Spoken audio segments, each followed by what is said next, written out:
Kapex mitre saw is arguably one of the best there is. I don't use mine a lot, but when I need to, it is the perfect tool for the job. Easy to set up, accurate cuts, and super reliable. But for my fine work, it had just one thing I thought could be improved.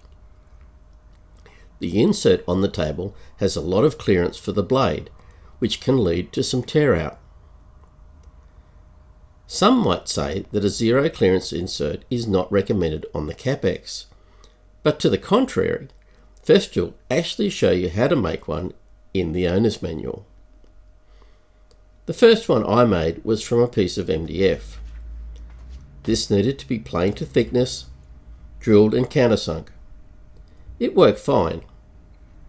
I also had a mate do one on his CNC, which was a whole lot easier, but a little time consuming to get the first one right. So, to make this easier, I turned to my 3D printer.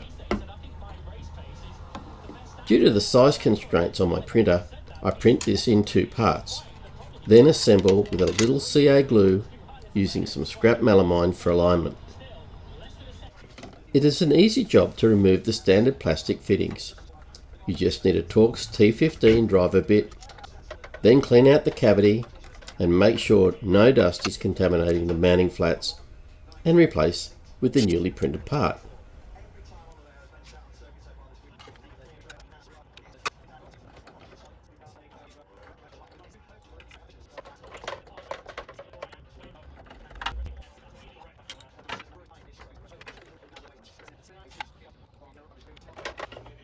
Then a quick check for clearance to be totally comfortable, and it works just as intended.